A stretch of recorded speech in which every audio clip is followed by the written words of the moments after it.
तो मेरे कहने का मतलब है आज भी अगर आप, क्योंकि बहुत सारे लोग कहते हैं कि कई साल लगते हैं राजनीति में आने के लिए, सालों लगते हैं, जूते घिस जाते हैं, माने बाल सफेद हो जाते हैं, इस मिथ्या को तो झारखंड हमने तोड़ दिया है कि मात्र साल भर के अंतराल में हम लोग 3.5 लाख वोट लेकर आए हैं। और बस अगर हमारे पास एक बेहतर टीम होती तो पहला ही चुनाव हम जीत जाते हैं। ज्यादा अंतर नहीं था, जो जीते वो 4.5 लाख लाए, जो सेकंड में आए वो 3,70,000 लाए इंडिया गठबंधन वाले, और हमसे मात्र 20,000 कम मेरा वोट था।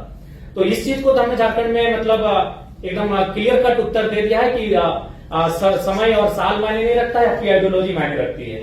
और हमारी आइडियोलॉजी स्पष्ट थी, हमने स्पष्ट कहा था चुनाव में कि आप जितने भी लीडर्स हैं, क्योंकि सबसे महत्वपूर्ण जो चीज आती है वो इकोनॉमी की आती है। आज हम यहाँ बैठे हैं, चाहे जिनका जो भी डिपार्टमेंट है, हम लोग कोई साधु संत सन्यासी है नहीं, पीर फकीर है नहीं, हम एक सामाजिक जीवन को जीने वाले हैं, गृहस्थ जीवन को जीने वाले लोग हैं। यानी हमारा सबसे जो महत्वपूर्ण विषय होगा इकोनॉमी होगा, हमारी संपत्ति होगी। तो मैंने वही जनता से कहा कि जिन नेताओं को आप चुनकर भेजते हैं, आप उनकी संपत्ति के बारे में पता करें। आज किसी का दिल्ली में, किसी का रांची में, किसी का विदेशों के कंपनियों से टाइप है। एक आपकी बात बनाए भी है, इतना यूथ भी है, तो उसके बारे में आपको क्या लगता है? मेरी भी आशा है कि आप जैसे और लोग चुनाव जीते। हमें जरूरत है, इस बार सिर्फ 7 इंडिपेंडेंट कैंडिडेट हैं, हमें चाहिए कि एक स्ट्रॉन्ग डेमोक्रेसी के लिए और आए, क्योंकि आप मुद्दे उठा रहे हैं जो रेलेवेंट मुद्दे हैं। पर ये मुद्दे क्या सिर्फ मर्दों के हैं? नहीं, बिल्कुल सबसे ज्यादा प्रभावित तो महिलाएं होती हैं, क्योंकि मैं जिस झारखंड से आता हूं, अगर वहां बात की जाए तो वहां हमारी विधायक मैम जो बैठी है आपके बगल में, उनका जो क्षेत्र है वो विस्थापित क्षेत्र है, खनन का क्षेत्र है, माइंस का क्षेत्र है। जब विस्थापन का बात सामने आता है तो जब लोग विस्थापित होते हैं तो ऑब्वियसली महिलाओं को भी बहुत सारा प्रॉब्लम का सामना करना पड़ता है। मान के चलिए जिस क्षेत्र से विधायक आते हैं उस क्षेत्र का आपको परिचय देता हूँ, 4 प्रकार की फसलें आती हैं, वहां धान, गेहूं। तो महिलाएं जब अगर विस्थापित ना होती है, क्योंकि झारखंड वाला बात करें तो आपको विस्थापन की बात करनी होगी, आपको माइनस की बात करनी होगी। जो लोग यहाँ बैठे हैं और इसलिए आप झारखंड को जानते हैं मिनरल्स के लिए, और नो डाउट हम लोग देते हैं 27% कोयला देते हैं, ओवरऑल 40% खरीद देते हैं। तो अगर हम विस्थापन जब ना होता है तो उस समय महिलाओं की भागीदारी होती है, खेती के माध्यम से हो, साग सब्जी के माध्यम से हो, यानी महिलाओं की परस्पर भागीदारी होती है। अगर पुरुष खेत को जोतने का काम करते हैं तो महिलाएं वहां धान उगाने का काम करती है, उसको रोपने का काम करती है। और फिर महिलाएं जब धान को काटती है पुरुष को खेत कर लेकर आते हैं, यानी 50-50% होता है। जब खेत हमारे पास होते हैं तो हमारे पास जो महिलाओं की भागीदारी होती है 50% होती है। लेकिन जब उस क्षेत्र से हम विस्थापित कर जाते हैं, वो क्षेत्र जब गवर्नमेंट किसी परियोजना के लिए ले लेती है तो महिलाएं शून्य हो जाती है, उनके हाथ कट जाते हैं। तो लाइक जब हम लोग न्यू झारखंड की बात करेंगे तो महिलाएं ऑब्वियसली बहुत भारी संख्या में होंगी। और इस चुनाव में हमारे पास जो मेरा वोट बैंक रहा 3.5 लाख, उसमें अगर रेशियो भी देखा जाए तो 60% यूथ थे, बाकी 40% महिलाएं थी।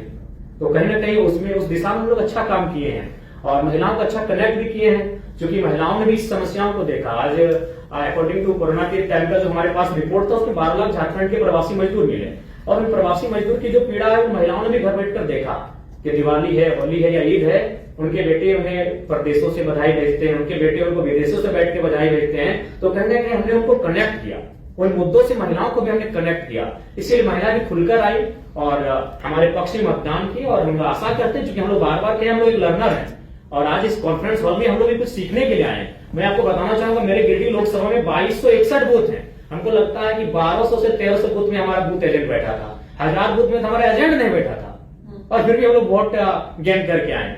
तो हम लोग ऑब्वियसली लर्नर पीरियड में है और चीजों को जब हम लोग सीखेंगे और जब इस प्रकार दिल्ली में बैठकर, महाराष्ट्र में बैठकर, अन्य प्रदेशों के जाके कॉन्फ्रेंस में बैठेंगे, सेमिनारों में, संगठनों में हम लोग भाग लेंगे और उन चीजों को जब हम लोग सीख कर जाएंगे, कुछ परिपक्व होकर जाएंगे, तो हम झारखंड में निसंदेह उसका इम्प्लीमेंट करेंगे और बेहतर करेंगे। हम आशा है कि आज जो प्रबुद्ध लोगों के बीच हम बैठे हैं, जब इनसे हम कुछ सीख कर जाएंगे तो आने वाले झारखंड में विधानसभा चुनाव नवंबर में हम लोग बेहतर करेंगे। और अखबार की सुर्खियों ने भी संदेश दिया है, हम लोग बेसिक चुनाव हारे हैं, लेकिन आज 4 दिन से लगातार अखबार की सुर्खियों में यही रहा कि जयराम महतो हार के भी झारखंड के राजनीति के नायक बने।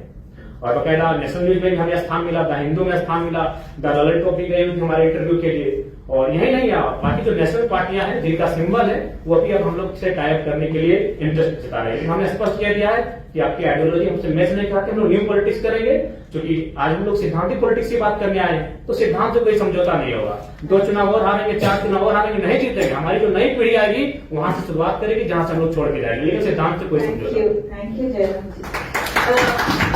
जी। मेरी एक रिक्वेस्ट है झारखंड के भी चुनाव आपकी पार्टी में आपके मंच में महिलाओं का, और अगर उसमें हम कोई भी मदद कर सकते हैं, मुझे पता है हर कोई मदद करना चाहेगा, क्योंकि कभी भी कुछ नया शुरू होता है तो आशा का भी जन्म होता है.